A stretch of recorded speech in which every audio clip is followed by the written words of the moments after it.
प्रदूषण पर हिंदी में निबंध।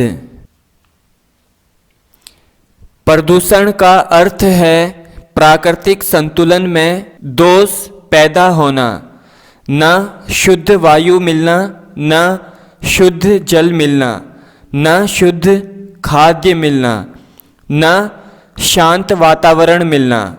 हमारे आसपास के क्षेत्र में दूषित पदार्थों के मिश्रण को ही प्रदूषण कहते हैं। तकनीक के इस युग में सभी चीज़ें, पानी, हवा, भोजन दूषित होते जा रहे हैं, जिससे मनुष्य के जीवन को एक बड़ा खतरा उत्पन्न हो रहा है। प्रदूषण कई प्रकार का होता है। प्रमुख प्रदूषण हैं वायु प्रदूषण, जल प्रदूषण और ध्वनि प्रदूषण। आज के दौर में प्रदूषण का खतरा बढ़ता जा रहा है।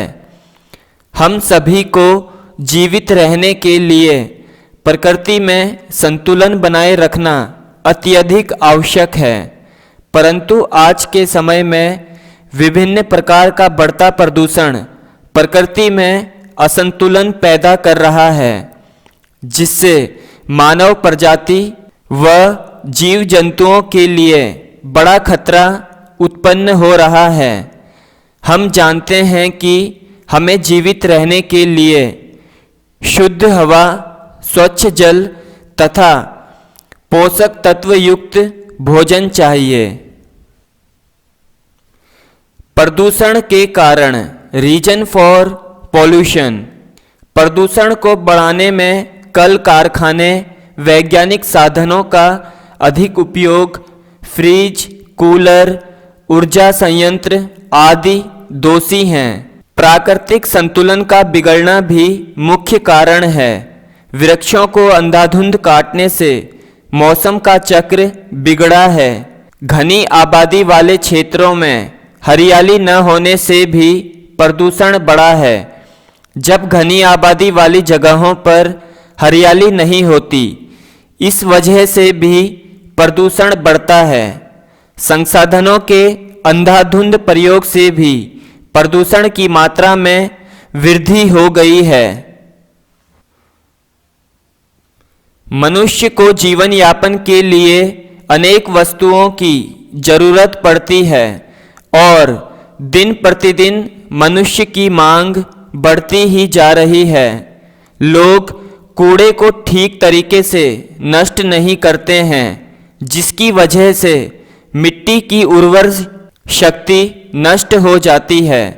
वाहनों और कारखानों से निकलने वाले धुएं की वजह से भी प्रदूषण हो रहा है और वाहनों से निकलने वाली तेज आवाज़ों की वजह से प्रदूषण बढ़ रहा है। प्रदूषण का पृथ्वी और मनुष्य दोनों पर ही बुरा और नकारात्मक प्रभाव पड़ता है। आज के समय में मनुष्य अधिक से अधिक धन कमाने के लिए विज्ञान की मदद ले रहा है, लेकिन इन सब में वह कई तरह के खतरनाक रसायन उत्पादों को प्रकृति में फैला देता है।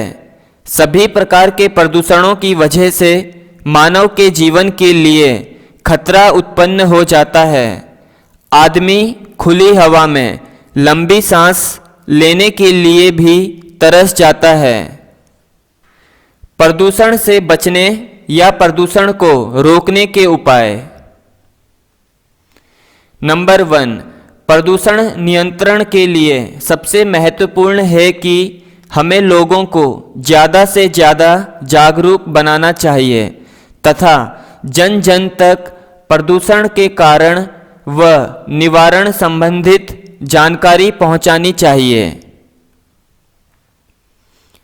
पॉइंट नंबर 2, प्लास्टिक व कांच की वस्तुओं का इस्तेमाल कम से कम करें तथा इस्तेमाल करने के बाद इधर उधर ना फेंकें। यदि संभव हो पुनः उपयोग करें। पॉइंट नंबर 3, आवश्यकता न होने पर बाइक, कार आदि में पेट्रोल या डीजल की बर्बादी ना करें, जिससे संसाधन तथा पर्यावरण की सुरक्षा होगी। पॉइंट नंबर 4, कचरे को यहाँ वहाँ खुले में नहीं फेंकना चाहिए। कचरे के अनुसार डस्टबिन का इस्तेमाल करना चाहिए। पॉइंट नंबर 5, घरों का कचरा बाहर खुले में नहीं फेंकना चाहिए। पॉइंट नंबर 6, हमें वायु को भी कम दूषित करना चाहिए और अधिक से अधिक पेड़ पौधे लगाने चाहिए ताकि अम्लीय वर्षा को रोका जा सके। पॉइंट नंबर 7, पॉली बैग और प्लास्टिक के बर्तनों और वस्तुओं के उपयोग से बचें।